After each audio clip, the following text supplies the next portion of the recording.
NATO versus China, a hypothetical battle often imagined but rarely analyzed in depth. China has the world's largest military and increasingly sophisticated technology. But is that enough to stand up to the strongest military alliance in history?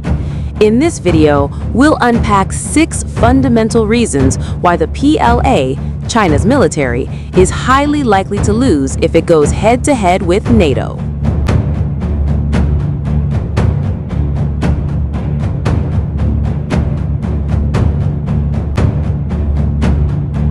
This isn't about who has the most troops.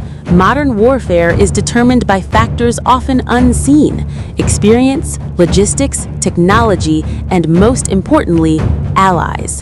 Before you comment, this isn't propaganda, but a fact-based analysis of geopolitics and military capabilities. Let's dive in.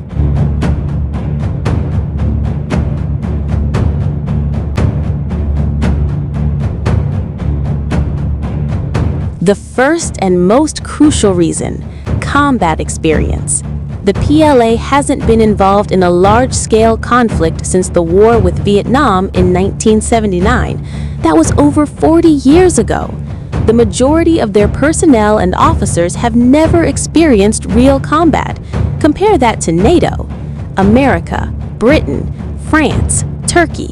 NATO members have been constantly tested in conventional and asymmetric warfare for the past 3 decades.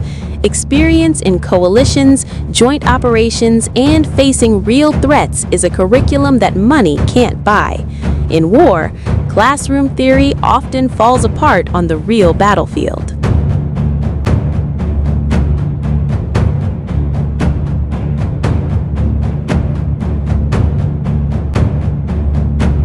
Reason 2: power projection. China's military is powerful close to home, in the first and second circles, thanks to its ballistic and anti-ship missiles. But what if a war breaks out? The PLA doesn't have an extensive global network of military bases like the US NATO. Sending and supporting a massive force across the ocean to fight NATO is a logistical nightmare. Their supply fleets would be highly vulnerable to attack along the way. Meanwhile, NATO, with bases from Alaska to Australia, from Norway to Turkey, can move troops and logistics with far greater flexibility.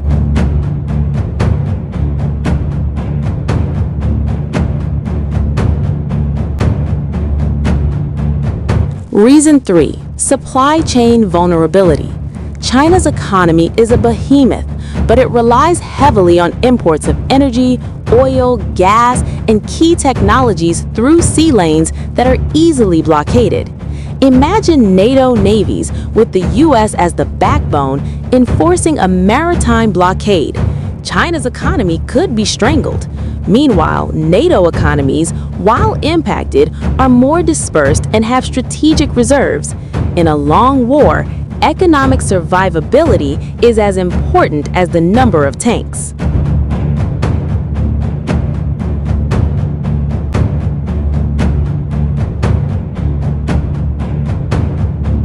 Reason 4: technological depth and interoperability.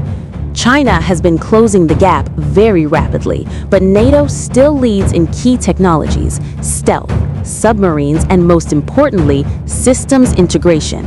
NATO is not just a collection of countries, it is a network-centric warfare system. A Polish F-35 jet can acquire targets from a French destroyer and be locked on by US intelligence satellites. The PLA, while sophisticated, has not been tested in coalition operations as complex as this. They struggle to integrate their own forces, let alone those of allies.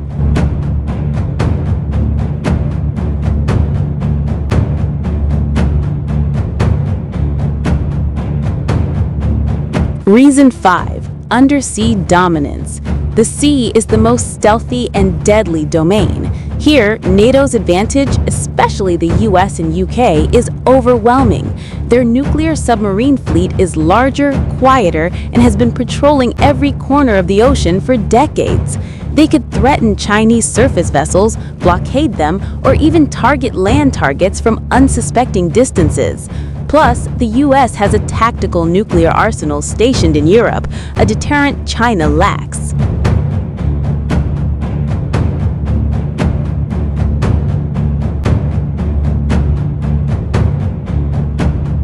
Reason 6. Allies.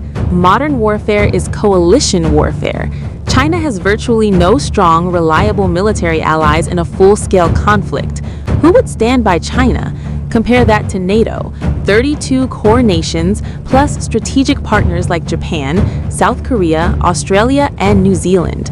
This means an unmatched combination of defense industries, production bases, population, and intelligence.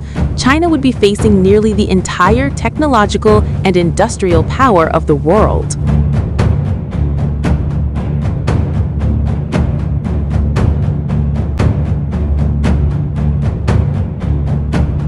This doesn't mean China is an easy opponent. Near its shores, it is a very, very formidable foe with deadly missiles. A war would be very costly for all sides, and no one would win completely. The purpose of this analysis is to show that in an open global war scenario against NATO, the PLA faces enormous structural challenges: inexperience, logistical vulnerability, dependence on trade, still pursuing technological integration, undersea defeat, and virtually no true allies.